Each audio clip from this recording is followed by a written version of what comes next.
All right. Welcome back to another episode on the Society of Responsible Men. And today we have a very interesting topic, and joined here with me is my usual crowd, to which one I'm absolutely very disappointed in. Shady, you did a stand-up comedy stint this past weekend and failed to invite at least one of us that are sitting amongst you. Well,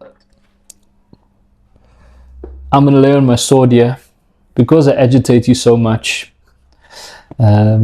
Putting you with George Russell and saying he's your new Lewis. I was scared you were gonna shoot me with a paintball gun, as you always do. Well, I am going to shoot you. I'm just not going to shoot you with a paintball gun. So seeing as though you are here now, how about you share a joke for the audience and myself? You can't put me on the spot like that. Unfortunately, I have. Yeah. So, as I spoke about my late father for a long time, and we're talking about the Society of Responsible Men. You know, when the husband and the wife stand at the altar and God says, "Till death do us part." The only reason why men depart earlier than women is because he's been released on parole for good behavior. Okay. If a woman departs before her husband, then we call it a work release program. A work release program. Sounds like he was in a PIP. Okay, so today we're going to talk about man as a role model. Now, again, I talk about these past 5 years that I talk about what's been happening in the past 5 years, and we noticed that there was like this systematic ignorance directed towards men. I don't know how to say it. Maybe you can help. Maybe a deconstruction, but there was this systematic way of. I think the correct word to use, and we got to call a spade here, and say it's emasculation of men. Right. So there was the systematic emasculation of men over the past 5 years. And what contributed to that? What were the communities that did that? Well, okay, so first of all, there was the radical feminist movement that defined anything that a man does as misogynistic or toxic or irresponsible in some way. Meanwhile, it was just common behavior that men have that signify good behavior, good upbringing, responsible upbringing, and responsible learning in a way to treat women and to treat people in the workplace or in society as a whole. There was that, and then there was the like we say, the alphabet army that chose to completely ignore men unless they had labels and they were pro or they were ally in some way. Now, don't get me wrong, I don't necessarily hate the LGBTQ movement or anything of that nature. I just hate the way that things happened, and as a result of that, I came to the conclusion that we don't notice men as role models anymore. First example that I ever saw, which caught me off guard, was the Budweiser advertisement. Who? Dylan Mulvaney. Dylan Mulvaney. And I was like, okay, Budweiser has been historic, and I remember Budweiser being in the Bad Boys franchise. Okay, that was good marketing. And was Stone Cold always having Stone Cold was Bud Light. But the funny thing with that, and I don't know if you know the marketing strategy about Budweiser and how Budweiser actually fell by the wayside. So there was a Harvard-educated marketing executive. It was a woman. Yes. Right? And Dylan Mulvaney started doing his 365 days of womanhood. And she came up with this idea. I don't know how on God's green earth do you have a degree from Harvard in marketing and you get this done. Let's put Dylan Mulvaney on the cover of Budweiser. And within, I think it was 3 months, Budweiser's stock plummeted to junk status. The premium beer in the US, it's like putting Somizi on the cover of Black Label. No Zulu guy in their right mind is going to drink Black Label. With no disrespect to Somizi. But that was the issue. It was, again, we were looking at it like Charlie Kirk would always speak about DEI hires. Or we talk about in this country, affirmative action. Guys, certain individuals should not be put into positions like that, because a man drinking Bud in the US, you can imagine a roughneck Texan drinking Bud, and then all of a sudden Dylan Mulvaney's picture appears there. It's like that Toyota advert. I don't know if you guys remember the Toyota advert where many years ago, the farmer. Yeah. And he walks past. So like, you'll have to YouTube this thing. It's one of the best adverts I've ever seen. Guy's driving a Hilux Bucky, farmer, proper farm boy, thick beard.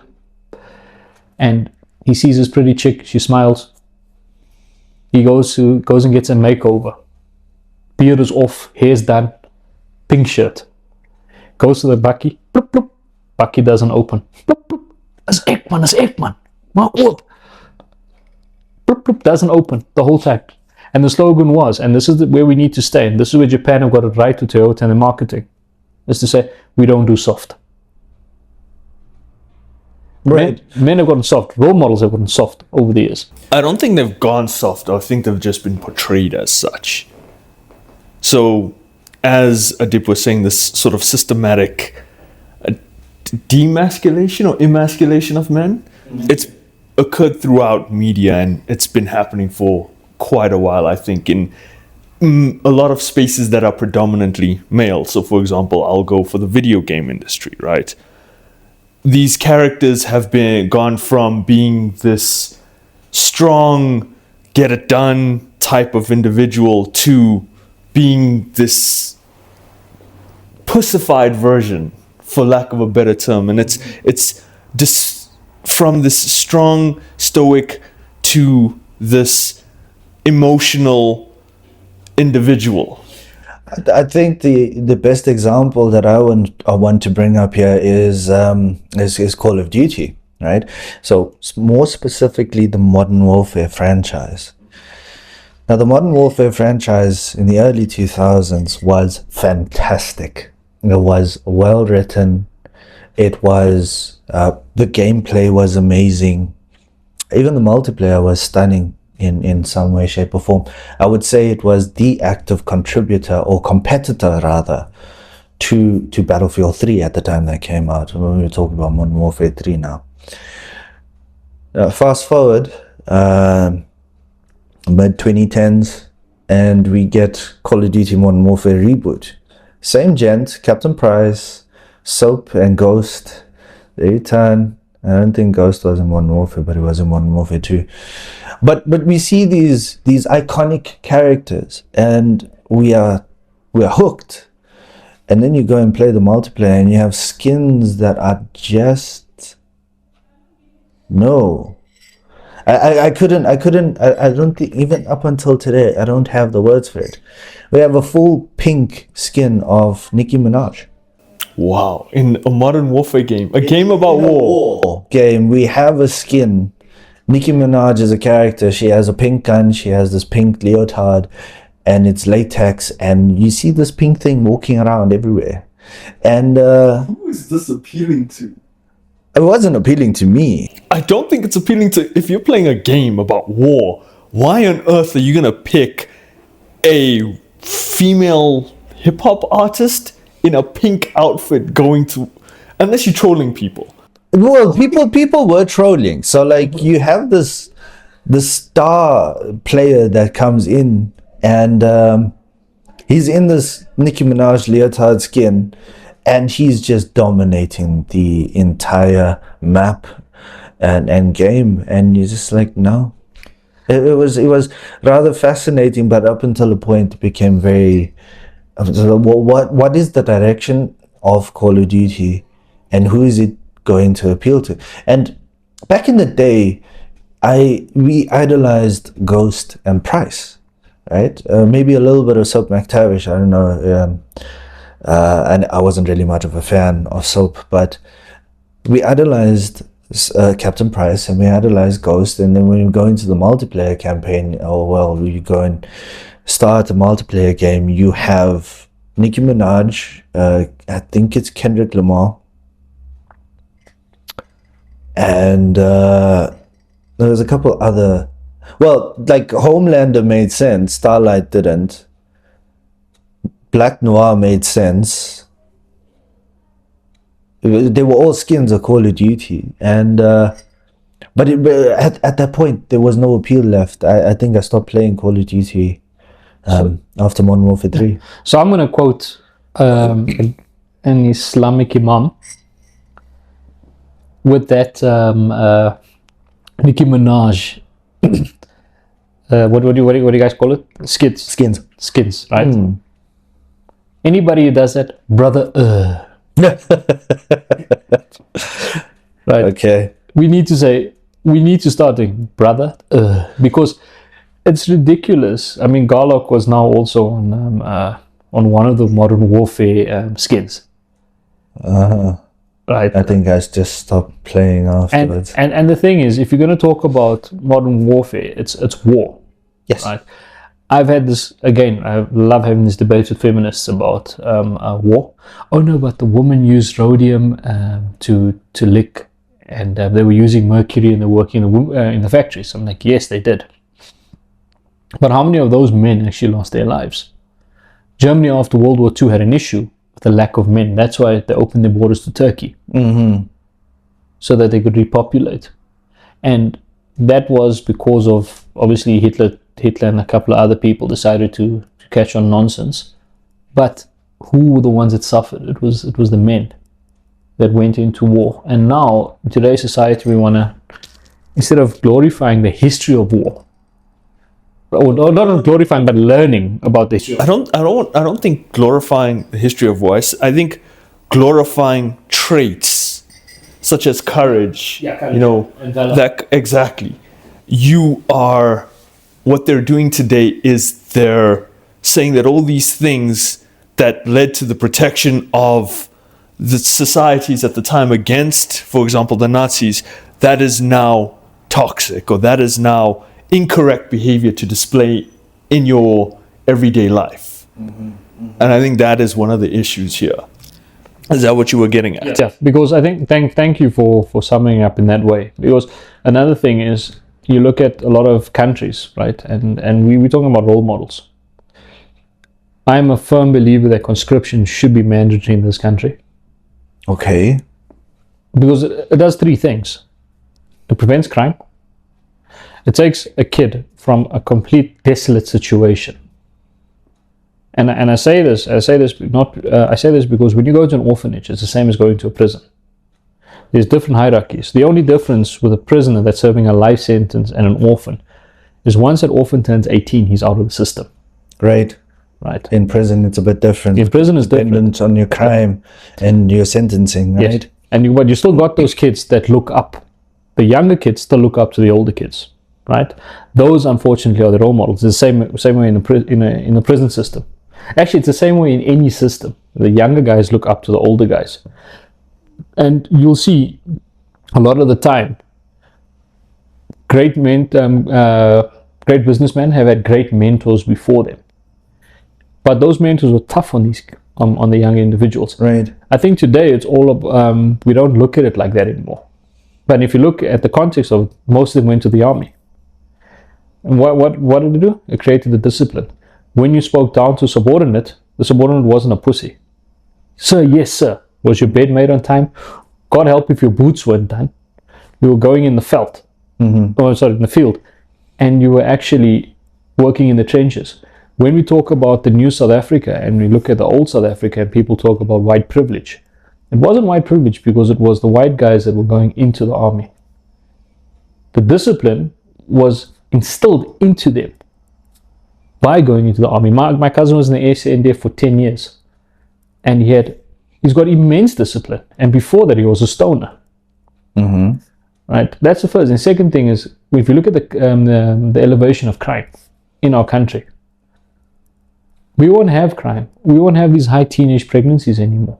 Mm-hmm. Because the men are going to the army, they're making a life for themselves. And the most important thing about going into the army, apart from the discipline, is that camaraderie that you build with other men. Which brings me to the statement that I just wrote down.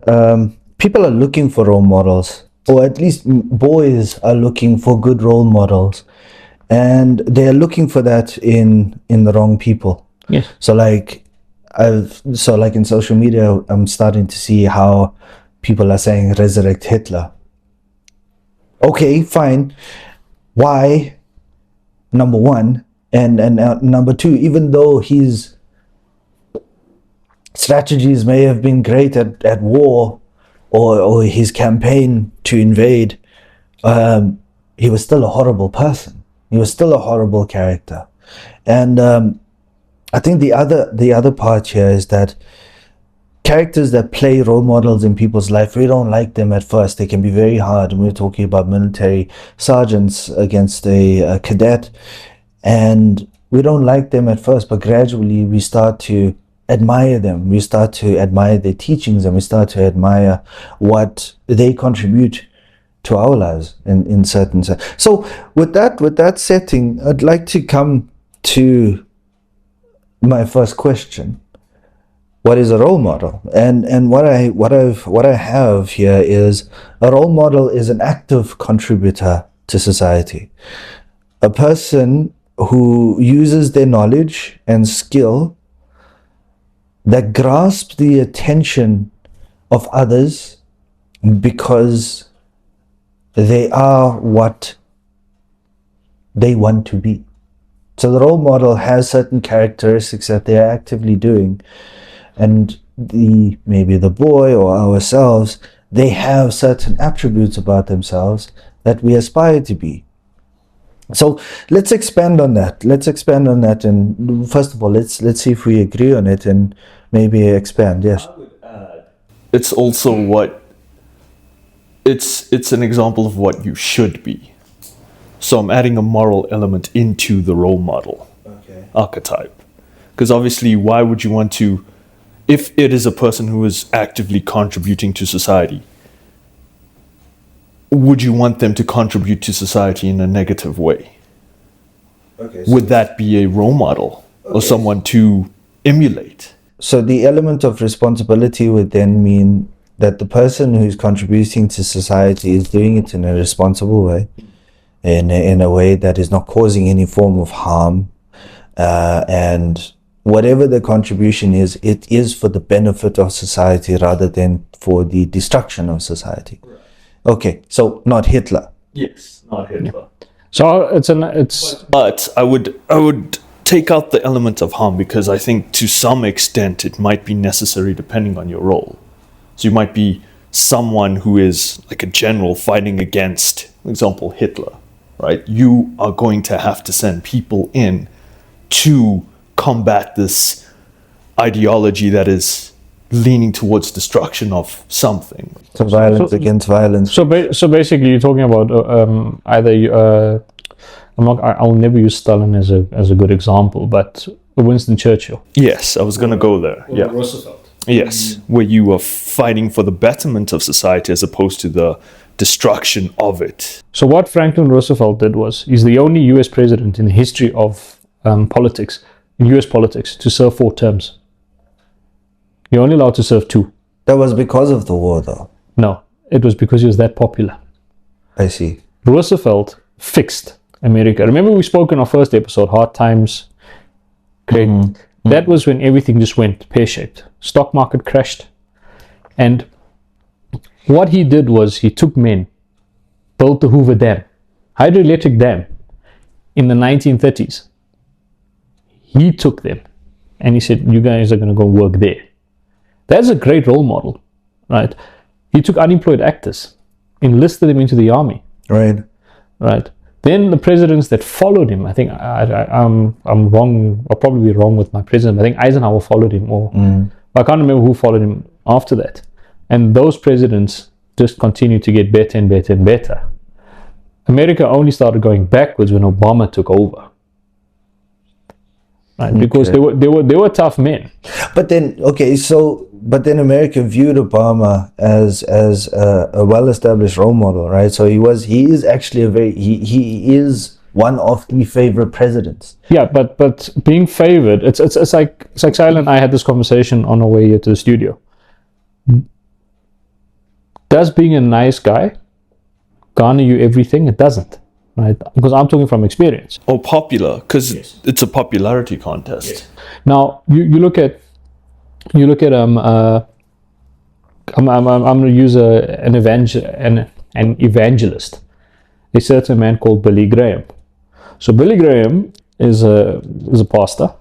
He's late now, and he preached to more people post the Apostle Paul. And I mean, the Apostle Paul was 1,000 years before Billy was. Mm-hmm. And what had happened was Billy was popular, but he wasn't very liked. Because Billy preached the gospel truth. He preached what a good father was, what a good mother was in the eyes of God. And we're not looking at our different religions or different faiths. I'm looking at Billy Graham as a role model.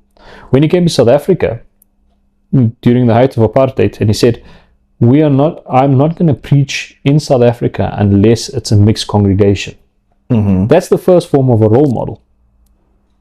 Because he's not looking at your social status. He's not looking at your physique. He's looking at you as a person, and he's judging you on that. Then we look at now a modern day society, and you guys heard of Nayib Bukele? No. Have you heard of have you guys heard of how bad El Salvador was?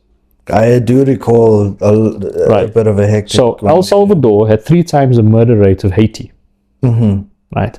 Now, how dangerous must a country be?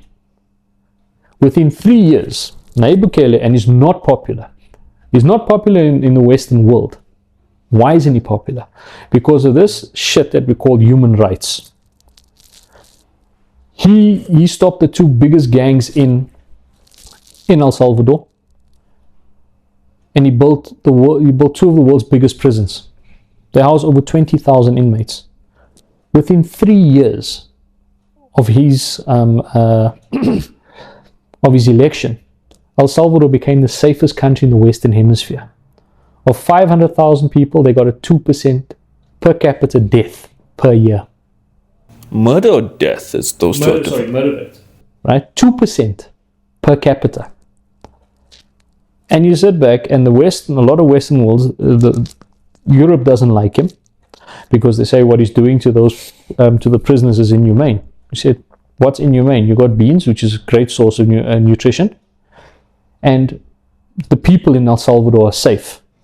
Mm-hmm. But the West don't like him. And why don't the West like him?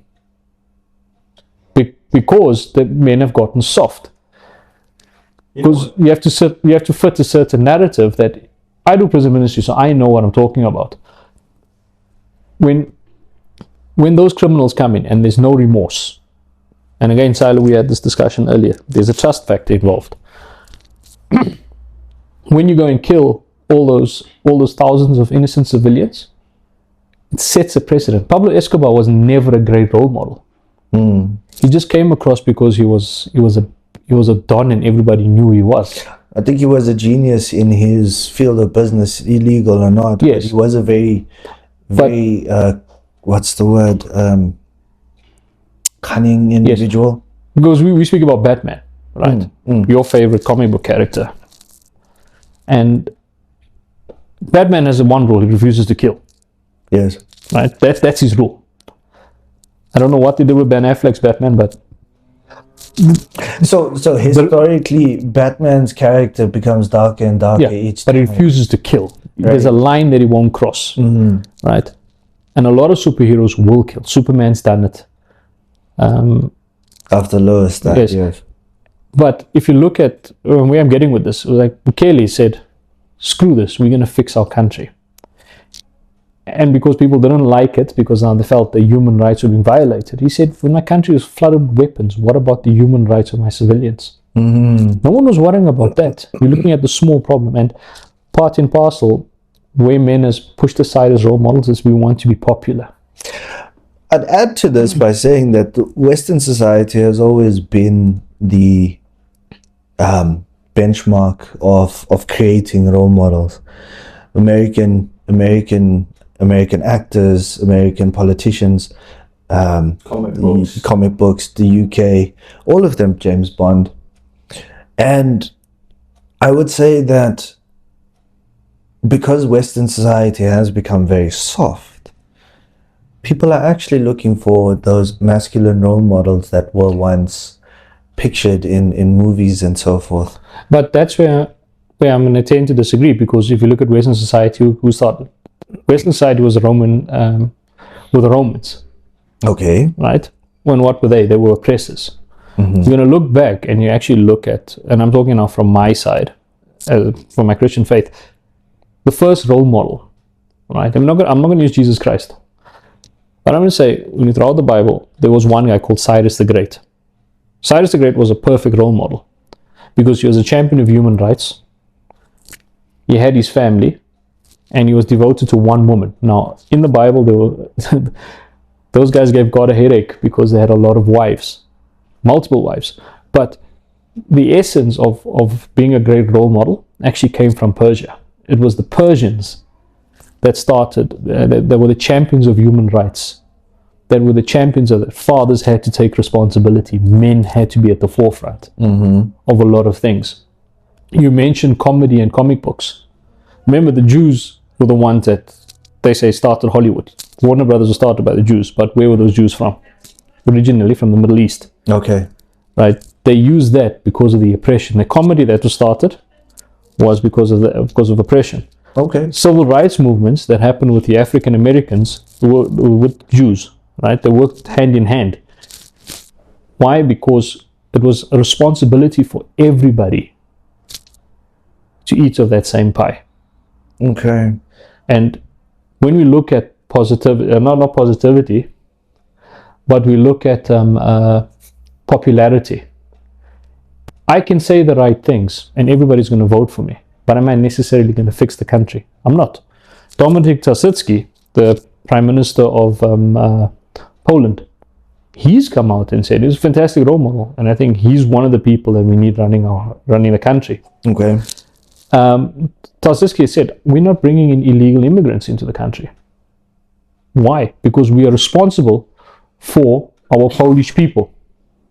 You know, Poland's got an economy second to Germany in Europe. And within the next 5 years, Poland, despite being landlocked, the economy will be way better than Germany's. They'll be number one in the next 5 years.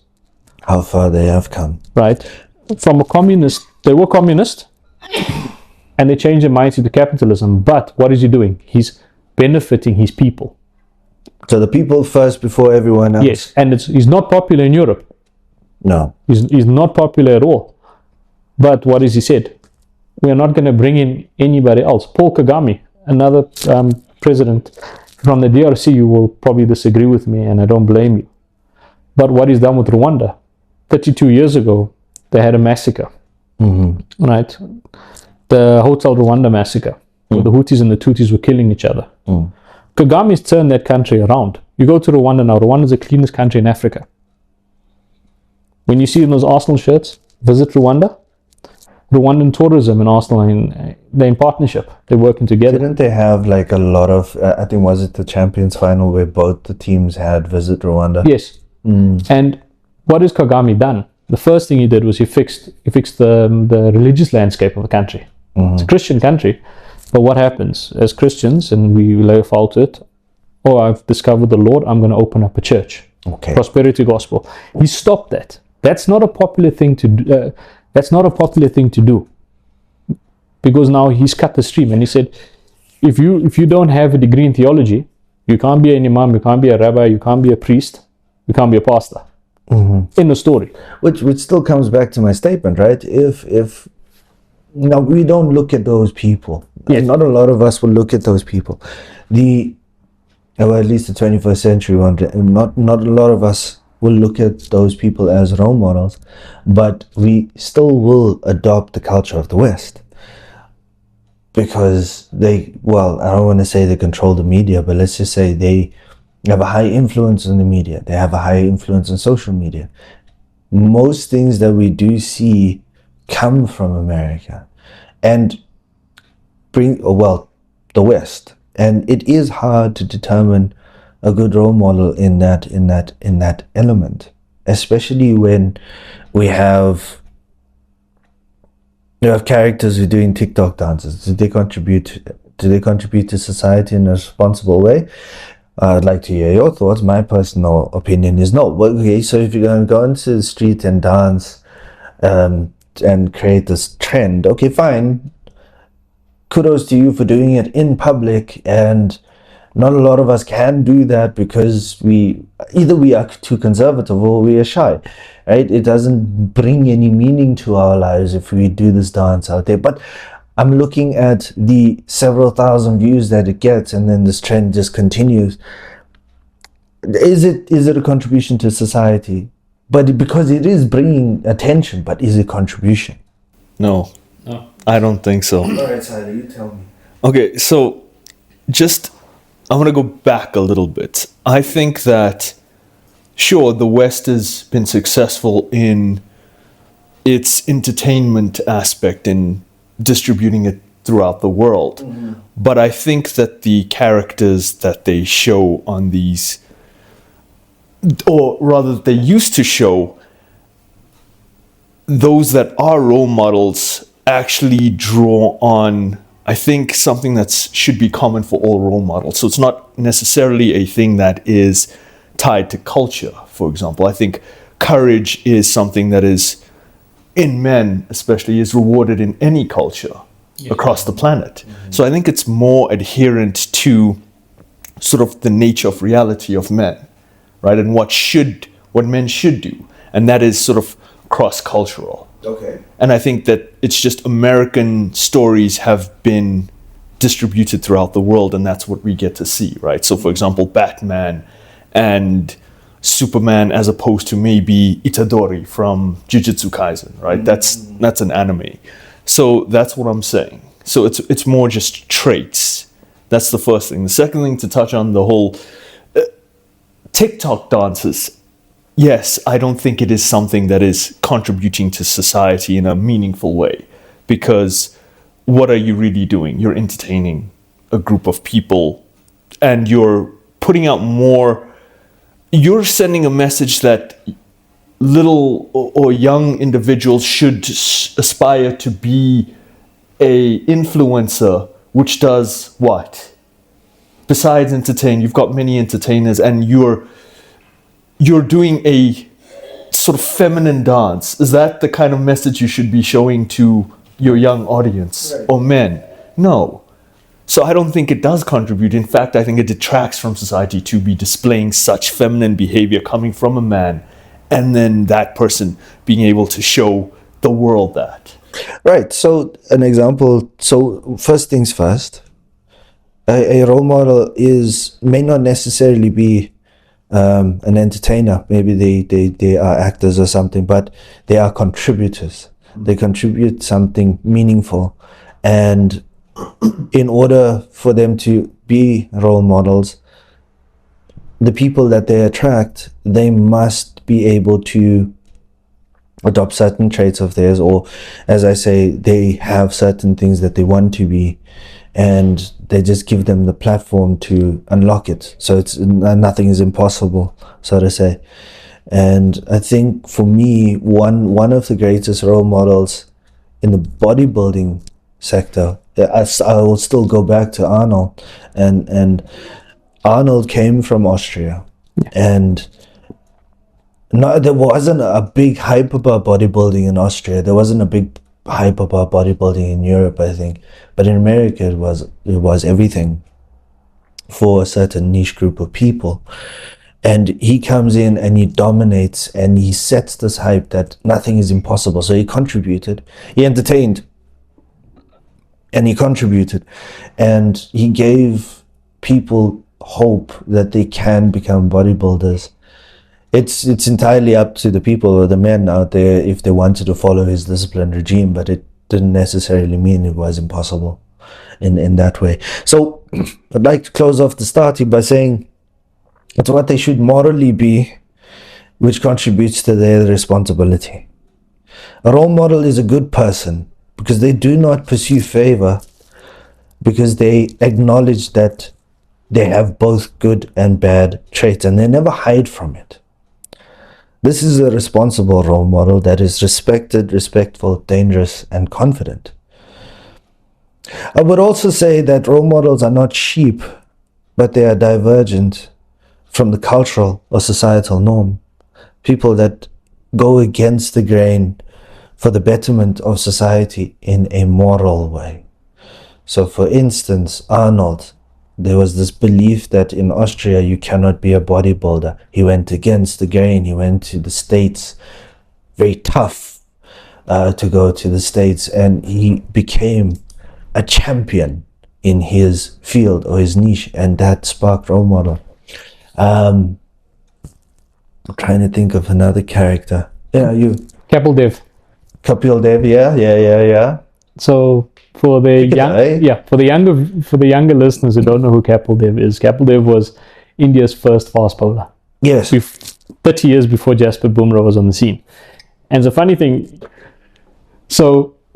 was with Kapil there, they went for a bowling camp, and the story goes in that he wanted to eat more food, and the coach of the bowling camp said, "We don't produce fast bowlers." And he said, "Well, you've got one now." And the remarkable thing is, because in the subcontinent, those pitches are a nightmare. You can't really bowl fast on those pitches because it's all spin and ball turns like a woman on a period with a mood. Okay. Hey, this phase we've all been there with our partners. And then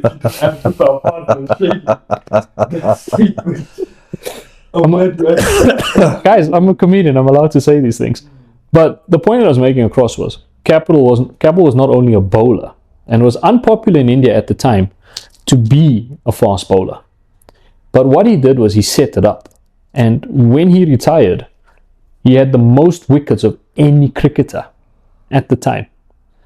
He's also today, I mean, if people look at Jacques Kallis's numbers and look at Kapil's numbers, now it's in pale comparison, because Kapil's the only cricketer to have scored 5,000 test runs and taken 400 wickets. And what it said about Kapil was that he broke that stereotype. It wasn't popular, and that's a great role model, because if you look at the Indian bowling attack now, or players that followed Kapil Dev, you start to see that, you know what, you had your Zaire Khans, your Javagal Srinaths, and you got now the best fast bowler in the world, Jasprit Bumrah. Those players would have never come had it not been for Kapil Dev. And in the same way with what Schwarzenegger did, yes, breaking in not only as a bodybuilder, but becoming an actor and then later a governor.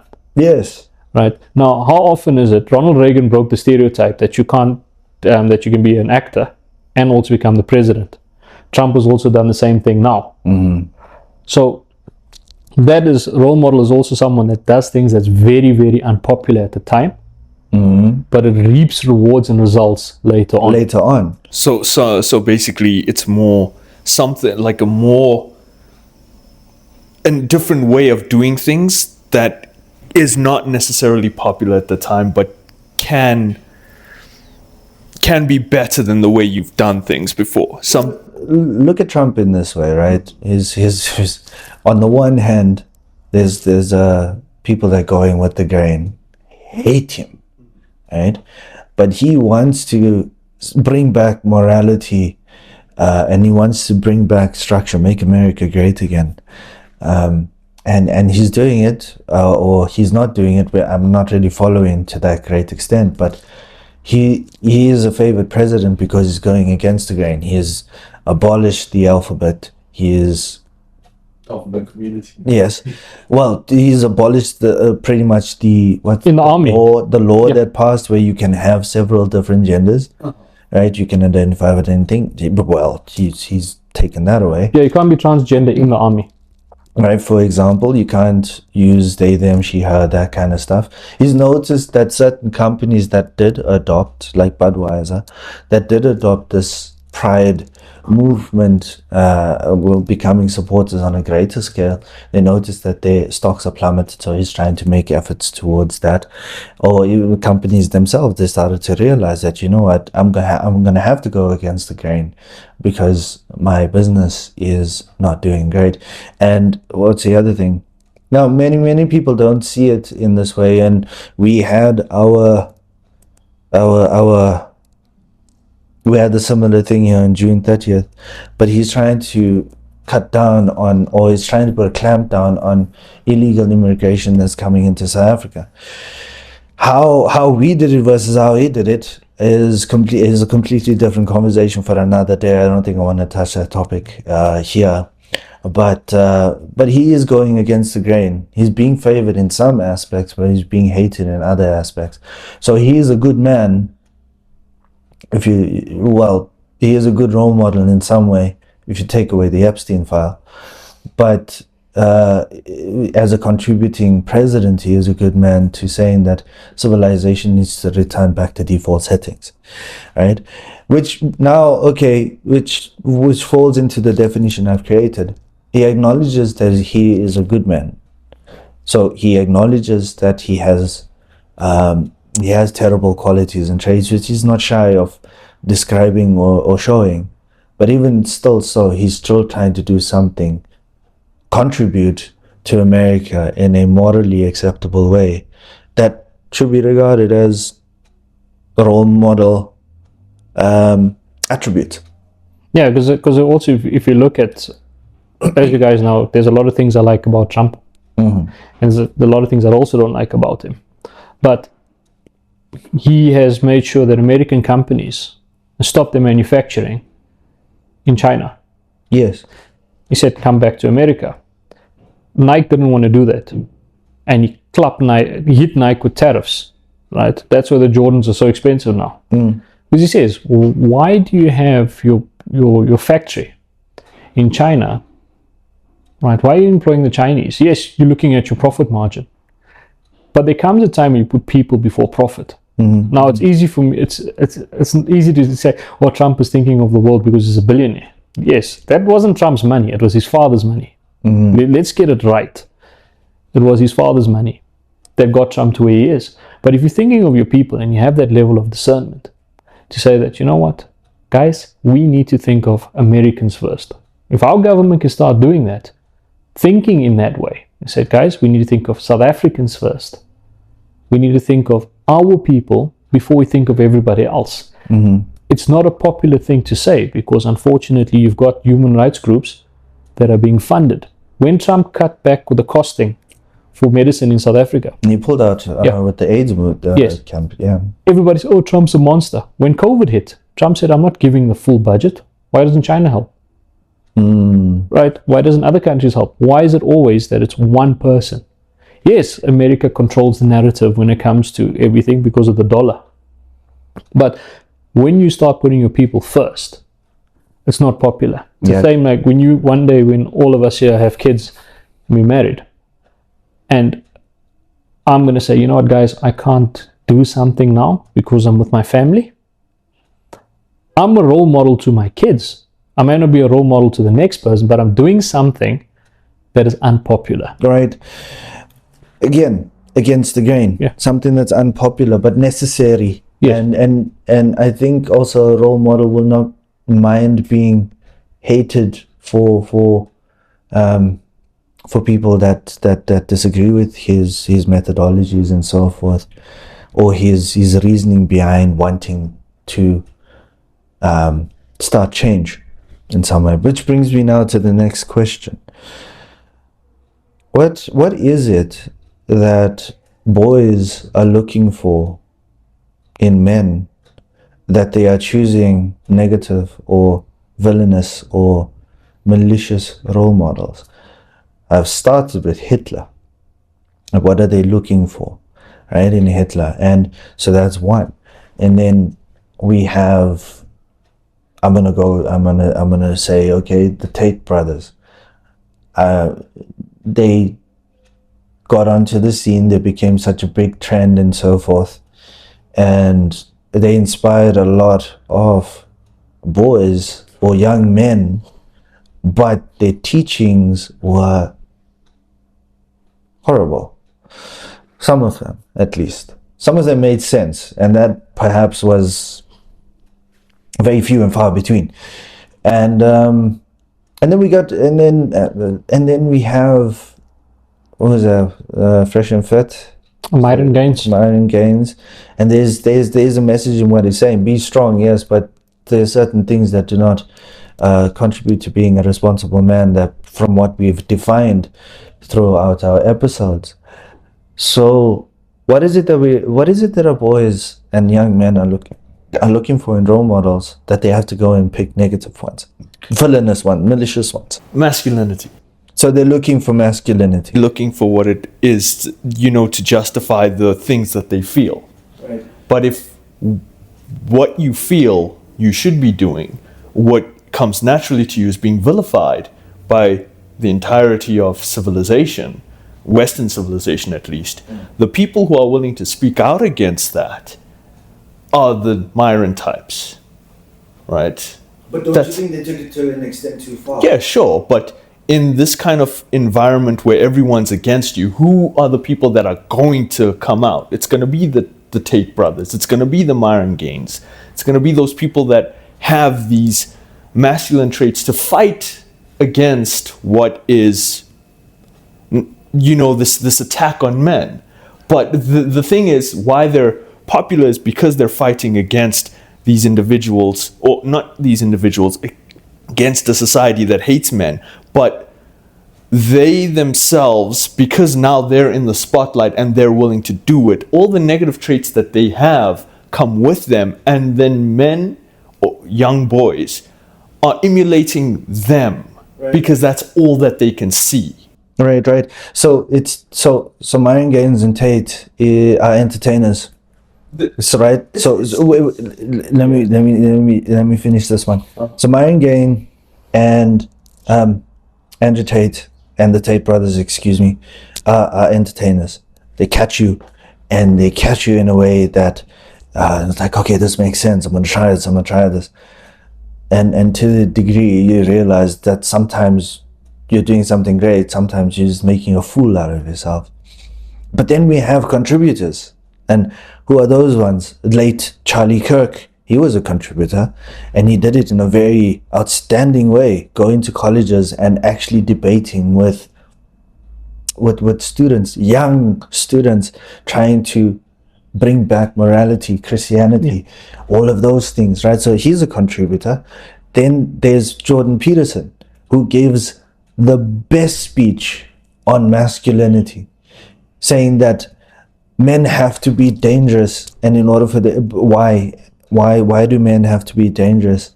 It's because they have to serve and protect. And I'm paraphrasing here, but the most important thing about what differentiates a man from a boy is that a man is dangerous and he has it under control. So okay, that there's a contributor there. We have Matt Walsh. Sort of reminds me of Shady over here. He's quite entertaining and he's very funny. And even though in his very, platooned voice, he's very funny. But he is a contributor to society to say, okay, this guy is making sense. I don't necessarily like what he says about South Africa. Maybe because I live here and therefore and I have a sort of bias to it, and I have to actually look into it before I even pass a comment. But there's that. These are contributors. So why are we looking at the Tates? Is it because they entertain us with it, and then when we try it, it's stupid? Or is it something else? You see, I'm going to say, so a lot of these morons now that look at Hitler, and they say use Hitler as an example. Right. Right now, obviously being a Christian, and I got into trouble for saying this amongst my fellow Christians. With Hitler, when the Tates use Hitler, or that idiot Myron uses Hitler, it's more anti-Semitism, right? Is it more anti-Semitism, or is it the goal that the man had to invade half of Europe? No, because when you go back in history, right, and that's why India and Israel have a fantastic relationship. They're like the best of friends. So what happened is, with Hitler, when you use Hitler as an example for young men, right, this narrative, this false narrative that's going on about free Palestine, for example, you get everybody that jumps on the bandwagon. Sneeko, the Tate brothers are on it, Myron is on it, right? And they say Hitler's done this. Now, as a Christian, we know, and you say, okay, kill all the Jews. Okay, it's a very easy thing to say. When Jesus Christ himself was a Jew. And as Christians, we believe in Christ. That is a false narrative, because now you're looking at what Hitler's doing. Hitler didn't only want to get rid of the Jews, Hitler wanted to get rid of the blacks and the gypsies. And anybody that wasn't deemed as part of the Aryan race, which is ironic because he had black hair and brown eyes, and he was born in Austria, wasn't born in Germany. Right. So that was that's the irony about it. People tend not to look at that. But using Hitler and the Tate brothers jumping on it, they converts to a different faith. Right? I'm not slandering that faith, but I'm just saying they want to use that as a role model. Unfortunately, these guys want to be there for views. Piers Morgan used to speak the most sense before. Right. In his earlier, Yes. in his In the earlier episodes, yes. And you look at yourself and say, is that someone I want to look at? Because you mentioned Jordan Peterson, Charlie Kirk. There's another guy that I'm going to mention, and that's Douglas Murray and Matt Walsh.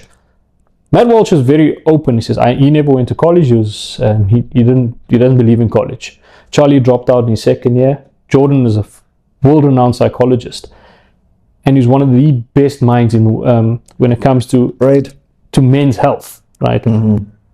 And when you look at these guys, people don't want to hear. They don't want to listen to them. Why? Because they tell the truth, right? Myron, when you talk about Silas spoke about masculinity. Look at one thing how Myron and the Tate brothers speak. Very aggressive in their tone. Okay. Right? Yes. Ostracize chicks who do OnlyFans. Right? Whereby Charlie would always go back and do it in love. He'd say to you, look, what you're doing is wrong, but he'd do it in love. He wouldn't ostracize you and say, you a bitch, you this and that. Yet, the same guys, the same brothers and Myron talk about having multiple sex partners, but you ostracize a woman who does OnlyFans. Which is contradictory to being a good contributor to society. Yes, where Charlie would say, OnlyFans is wrong. Yes. Right? And here's someone that's lived with one wife. God bless his soul, he left us too early. Personally, I think God should have taken me first. Because Charlie was not only a friend, but he was a mentor. I might not have met him, but he contributed to your life in a way that was good. In a positive aspect. Yes. I said to young guys, don't listen to your Andrew Tates of this world. Because he's got a trial against him now for what? I think it was Human trafficking. Human trafficking and sexual assault. Myron is not an American citizen. Myron was born in Sudan. His family came as refugees, and yet you're ostracized in the same country you live in. That's why he's a moron. Right? If that company's opened up its doors and its borders to you, be kind. Right. Be appreciative. What he's trying to do is because he's been given a platform and he comes across as very aggressive, now people want to listen to him, and young men say, that's the kind of role model that I want to have. Jordan speaks with one tone and one tone only. We're speaking about, Odysseus, the new Christopher Nolan movie. Odyssey. Odyssey. Well, his name is Odysseus, but yes. So Odyssey. And then you've got a certain Elliot Page. Who's rumored, by the way. It's rumored. It has been debunked. He or she is not going to be... is not going to play Achilles. Yes. Right? But regardless of what, at least there was some common sense that came into it. Yeah. But when you have someone like Elliot that's on the cover of Time magazine, what kind of role model is that for a man? Because you had your tits taken off, and you had your vagina turned into an impotent penis. That's let's call a spade a spade. You want to put a woman, you want to put Monroe Berghoff, a woman who was a man, on the cover of Revlon. Or you want to put a transgender person on the cover of Victoria's Secret. These are the things that we need to stop. The propaganda, not the propaganda, but the media. Say what you want about Putin. Say exactly, I'm completely against the war against Ukraine. Right? Say what you want about Putin. That shit will never stand in Russia. Never, no. No. I think they did attempt it, and Putin put a stop to it. Why? Because your country is built on your first core value. Your country is built on God. So I was on Matt's page, Walsh page recently, and there was this. He came out with a movie.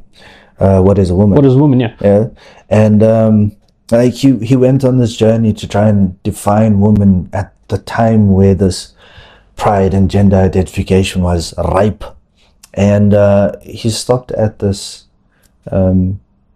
He has it pinned on his Instagram. It was a conversation with a transitioned woman to a man, and he came out and said that it was painful. It is painful. It's never going to stop being painful. He is going to die at any time because of the medication he has to take, the operations that he has to... Operations, mind you, not because of transitioning, but because of infections, right? So these are the things that they don't tell, right? And everyone that jumped onto this bandwagon did not understand the repercussions of, well, body changes or the surgery that we're talking about. Everybody jumped on the bandwagon. Even doctors jumped on this bandwagon. And did it create meaning in some way? I don't have, again, I will stipulate, I do not have anything against the LGBTQ community. What I don't appreciate is that people who didn't understand the community and people didn't understand what can I say, the rules and how they were living as a harmonious society in some way, even if they did want to be quiet and live their lives and stuff, they were the ones that actually did not want to be part of Pride movement. They didn't want to be part of any movement that sort of recognized them as So I want to ask you community members. Yes. A very unpopular question now, right? Elon Musk Okay. gets a lot of things. Again, people do things right and people do things wrong. What did he do? I don't know if you know about his second son. What did he do with his second? Remind. So Musk in his first marriage had 6 sons. Okay. Right, and one of the sons, I know one child was passed on. It was passed on after 8 days or something. But I think it's his second son, Justin. If I'm not mistaken. If I'm wrong, I'm wrong. But transitioned to become a woman. All right. And Elon publicly said he didn't encourage it. He said, "I have lost a son." Basically saying, "You are dead to me." Well, so it was something that was taboo, and irrespective of what it was the wrong thing to do if we were jumping on a bandwagon. So they are mental illnesses that classify a person. But what I love the context in which Musk said it, Right. because he's been against this transitioning, right? You mentioned like Harvey Milk. I don't know if you've heard of Harvey Milk. So he was a LGBTQ advocate, but not an LGBTQ, a gay rights advocate, Right. who I think got into Parliament. But he was a champion for gay people to get certain rights, Right. because at the time it was illegal. And what's happened is, what I always say is, whenever you give someone, the problem with giving people certain things is, if you give someone a pinky, they want to take the hand. right? I think that's what happened with pride movements and Right. stuff. Pride movement, that's what's happened. Because how many more letters do you want to add to the alphabet? The entire 26 letters. Right. Have everything stand for something. Exactly. Might even end up having the numbers they want. Well, there is the number. It's basically currently, as I understand, it's the LGBTQIA 2 plus. Right. And now you're gonna do all of that, right? What happened? And again, we have Veterans Day. Why don't you have Veterans Month, right? Ironically, all fell in June as well. Right. Men's Mental Health Month, June. Right. Pride Month, June. Right. Oh, So again, coincidence, I think. as I'm saying, I've got friends who are gay. I've got family that's gay, and I love these people, and I love them to bits. Right? Why? Exactly. Because they have a great mental understanding of a lot of things. But there are certain individuals, as we get everywhere else, that just because they've had one setback, the entire world has to hear about it. You go into TikTok and you say, "Oh no, I was denied. I like this guy in the gym, but he was with his girlfriend, so he doesn't like me. So he's homophobic." Right? That- Okay. And then you're going to shame that guy because you're going to say like, "Oh no, but this is love." No, love is a choice. And in the same way as a role model and as responsible men, the choices that we make is not always popular. Like you said, you're going against the grain. And the best example, I'm going to use this in sport, and it's a race-related example. There's two. Tiger Woods. When you looked at tennis, yes, you had great black tennis players in the past. You had great footballers, great cricketers, rugby players. Golf, there weren't a lot of black. There wasn't any black representation. It was like minimal black representation. Yes, yes. Then you look at motorsport, an entire motorsport. Oh, you talk about F1 and No, all motorsport Okay. in general. In the 80s, there was an American that tested an F1 car. I forgot his name, but in hindsight, Lewis Hamilton was the only, and to date, only black Formula One driver. There's been no representation before Lewis in the sport or after Lewis. right. So I think I want to draw, but yes, Sally, you want to. Well, I've got a long train of thought that I've been thinking of for quite a while during this conversation, which is why I've been quiet. It goes back to the question of why are people looking at Myron Gaines and Andrew Tate when you have, as you guys have said, Charlie Kirk and Jordan Peterson? And well, I think Jordan Peterson and Charlie Kirk, for example, they are, when talking about masculinity and men, it seems like what they're doing is they're adhering to reality. And by that I mean what comes naturally to a man and where that stems from. I can get into that, but that might be a bit longer to get into. So then the question is, why aren't they looking at Jordan Peterson and Charlie Kirk and disregarding Myron Gaines and what's the Tate brothers? And I'm thinking about what is sort of the climate of today, right? And I think it's when you have society not teaching you what it is to be a man and mudding the waters between men and women, any sort of semblance of masculinity or a man is held up, which is why I think you have your Jordan Petersons and you have who make sense, and you have your Charlie Kirks who make sense, but you also have your Myron Gaines and your Andrew Tate. So they're all being lifted up because they're showing some semblance of what it is to be a man, even though they each come with, the Tate brothers and Myron Gaines come with more negative traits, but the fact that they put forward these positive traits of masculinity and frame it in a positive light, I think that's why everyone's looking towards them, as well as your Jordan Petersons and your Charlie Kirks. But I think to take it a bit further, at least from what I'm thinking and what I understand, when they bring these girls onto sort of their podcasts and have debates with these women, they're showing people something that goes against what people have been taught. So women are angelic and women are this pinnacle of morality, and then they're questioning this narrative and putting it on display for everybody. Right. And I think that's what grabs a lot of viewers or men, because they're now being opened to, their eyes are being opened to what actually is, as opposed to what they're being fed. Right. So I think I would draw to the conclusion of this question is that young men are in search of masculinity, because there is no learning of it anymore. There's been a change in there's been a change in the winds directed towards a more softer approach. We're also looking for young men are looking for guts and confidence, and they're looking for someone to show them that. And the representation of what Hitler has done seemed to allude towards guts and confidence. Meanwhile, he was genuinely a gutless person.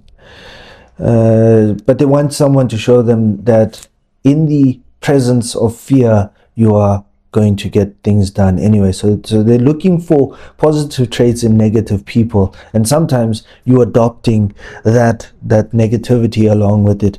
So they're looking for role models to make right choices, but sometimes they can get a bit of a blur line in that. So in the climate of today, I would say that irresponsibility comes from choosing delusion over reality, Myron over Jordan, and lies over truth, Myron over Jordan, because it feels better. And in order to be a contributor and a good contributor as a man to society, it's not about feeling better, it's about doing better, and it's about doing things that are greater against the grain of anything that right now doesn't sit well or doesn't contribute to society in a great way. Okay, I think my last question for this episode today would be, who is your role model? Right? And this is first for viewership. I want you to look back to all the men that you've looked up to over the period of years and growing up, and I want you to see who were the contributors to your life. What traits did they have that you absorb, and then I want you to try and identify, is this a contributor and an entertainer? And entertainers are not role models at all. It's what they do off camera that's very, very important. Okay, and I'll start with mine. My role model has forever and always been John T. Rhodes, right? An outstanding cricketer of his time, and simply because he would dive, wake up, do it again. And he has his contribution outside of cricket as well. He has I think it's called the John T. Rhodes Foundation, where he does do cricket, using sport to try and alleviate violence and so forth. So he has contributed outside of his entertainment part, but he's also inspired a lot of people to continue the sport. So he contributed in that way, sportsmanship. It's okay to dive and get hurt, I suppose. But there was a lot of traits in that. So John T. Rhodes has always been a contributor to my life as a role model. Shady? So funny thing with John, do you know he's got epilepsy? Yes. Yeah. So my role model is, again, my favorite sport, Formula One. So I'm guessing you know who the role model is. It's not Lewis. No. I don't think Lewis would be your role model. But my role model is actually Ayrton Senna. But not Ayrton Senna in the car. There were two versions of Ayrton. Ayrton in the car was a savage. Mind you, I still think Prost is better. It's debatable. But Ayrton as the human being, and I'll tell you why. So apart from his spiritual context in his life, Ayrton did one thing that broke me. Because I was 5.5 when Ayrton died. Yes. I watched the race at Imola when he died, and it was awful. Because I also cried my eyes out that day. I have a question for you. Do you hate Williams for it still today? Nah. Oh, It was his okay. time. All right. I don't believe in hate, or I would actually choose not to hate people. But when you sit back and Ayrton, when he was alive, there was this thing in 1988.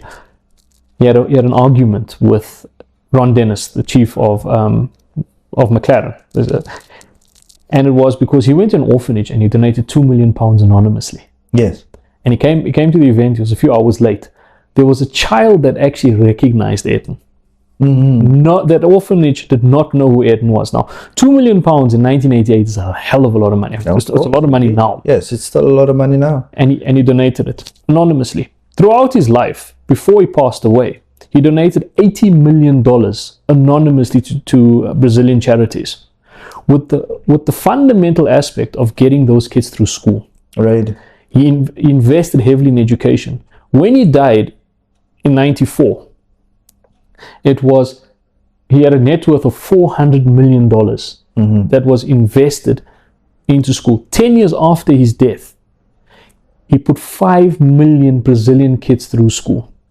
And at the time, I would imagine that Brazil was going through a very tumultuous time. Yes. Yes.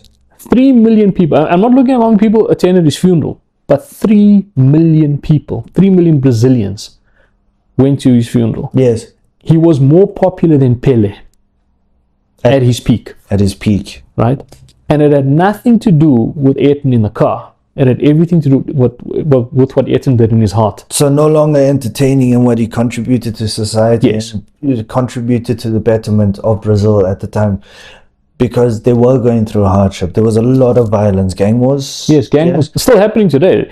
But to put 5 million kids 10 years after his death, I mean, Ayrton's dead for 32 years. Yes. To put 5 million kids of the first 10 years through school. These kids have graduated university. These kids have gotten degrees. Right? That came from the Ayrton Senna Foundation. And that's why, for me, he's a great role model, because he never spoke about it. Of course not. Everything was done anonymously. Everything in silence. Yes. Move in silence, and you pretty much a dangerous, confident man in jail. Right. Sila? So, Jiu-Jitsu Kaisen? no, not Jiu-Jitsu. But before I tell you who my role model is, I just want to say that, you know, we look at all these people, these famous individuals, as being role models. And I think that that's all well and good, because they're the example that is given by the media. They're put forth in the media. They have reach. But your role model could be anyone. Right? Could be your dad. Could be a doctor. You know. There's this thing that's going that if you have a sister and she has kids, the role model of the kids are not the father, they're the uncle. Yeah. I don't think Vimy will be happy with you saying that. Oh no, she knows. Yeah, so that's the first thing. So it could be, role model could be anyone. Obviously, they don't have to contribute to society on this massive scales, but contribution to society and have all these traits that we've already touched upon. So that's the first thing. Now, for me, it's not anyone famous and it's not anyone real. It's actually a fictional character. Mm-hmm. And I think in that regard, the fictional character is someone who, I mean, if you think about it, they're basically the culmination of all the people who have written them and worked on them. Right, the lessons and everything that has gone into this person, and that is what's put forth. So great character development. Even while entertaining, there is some form of contribution. Okay. Right. So obviously that can, and I think the purpose of stories is to inspire people to be better, right? To do better, even if it's in a fictional environment. But the lessons we as human beings learn through stories, and we take the lessons and the traits from these characters. So my role model would be a character from a game series, and his name is Solid Snake, from the game series Metal Gear Solid. Metal Gear Solid, yes. Oof. Okay. Look, So- I didn't play the game, so... So the reason I would say it's Solid Snake is because his story takes place from Metal Gear Solid 1 all the way to 4 with the exemption of 3. And it shows how he goes from being this selfish person who doesn't have a purpose, who doesn't know where he's going in life in Metal Gear Solid 1, to being the person who now mentors another individual in that sort of field, having found his purpose in Metal Gear 2, which is basically to eradicate this nuclear warfare. Yes, yeah. to eradicate this device that can enact nuclear warfare from anywhere, which is the Metal Gear, from existence. And that is his contribution to society. And obviously, being a special forces agent, a soldier, he exemplifies courage and strength. And also with what he does it for. And his whole purpose is he's doing it for a future.